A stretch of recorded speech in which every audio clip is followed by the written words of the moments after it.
Assalamu alaikum class. This is our online 10th lecture of applied physics, and you people remember in the last two lectures we studied about equivalent resistance.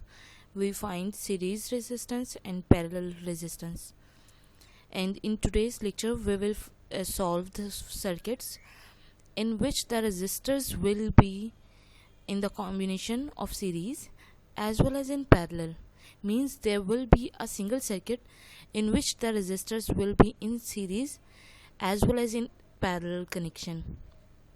So we know how to find the equivalent resistance when the resistors of a circuit all are in series connection, and also we know how to find the equivalent resistance of the circuit when all the resistors are in parallel configuration. But we don't know, we didn't solve any circuit or any question in which the combination is in series as well as in parallel. So in today's lecture we will solve the circuits in which the resistors will be in series. Some of the resistors will be in series and other would be in parallel. So let's see how we will solve those questions or those circuits. Now we individually know how to find the equivalent resistance when all the resistors are in series, and we know how to find the equivalent resistance when all the resistors are in parallel connection. Okay, now let's move towards a circuit which is in series as well as in parallel connection. Okay, अगर आप इस circuit को देखें, आप इसकी ये ऊपर जो थोड़ा बहुत एक्सप्लेन कर रखा है आप इसको पढ़ लीजिएगा, ठीक है। इसमें सिर्फ ये बता रखा है कि हमारे जो सिंपल सर्किट होता है उनमें क्या होता है, सीरीज कनेक्शन होता है, कुछ में सिर्फ पैरेलल कनेक्शन होता है रेजिस्टर्स का, लेकिन कुछ सर्किट ऐसे होते हैं जो थोड़े से कॉम्प्लेक्स होते हैं। They are not more complex circuits और more complex connection, a little more complex than simple circuits, ठीक है। तो इनमें क्या है, इनमें आपके सीरीज भी होते हैं रेजिस्टर्स, ठीक है। More complex connection of resistors are often just combinations of series and parallel connections, ठीक है। सेम टाइम में कुछ रेजिस्टर्स होते हैं जो सीरीज में होते हैं आपस में और बाकी के आपस में पैरेलल होते हैं। अब हम देखते हैं कि हमारे सर्किट में कैसे है।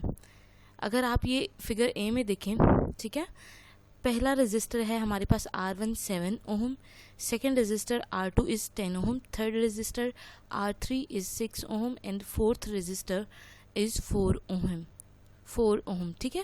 ये हमारे पास 4 रेजिस्टर्स लगे हुए हैं, 4 ओम, 6 ओम, 10 ओम एंड 7 ओम। अगर आपसे कहा जाए कि आप अभी सिर्फ इस पोर्शन को देखें, इधर कहीं पे भी मत देखें, और by your previous knowledge of last 2 lectures अगर आप इस सर्किट को देखें तो आपको पता है कि रेजिस्टर जो हमारे पास R3 और R4 है। हमेशा सर्किट को याद रखिएगा, अभी ये तो बहुत सिंपल सर्किट्स हैं, जब आप कॉम्प्लेक्स लेवल के सर्किट्स को सॉल्व करेंगे तो सर्किट को क्या है, हमेशा एक कॉर्नर से पकड़ लें आप, ठीक है। एक कॉर्नर से पकड़ें, उस कॉर्नर से उठा के रेजिस्टर्स को सॉल्व करना शुरू कर दें।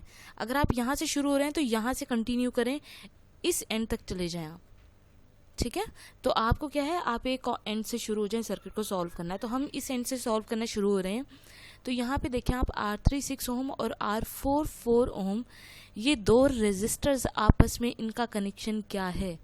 आपको पता है अगर करंट यहाँ से फ्लो करता है तो वो इन दोनों में सेम जाएगा, और दोनों क्या है, एंड टू एंड कनेक्टेड हैं, कैस्केडेड कनेक्शन है। So both of they are in series connection.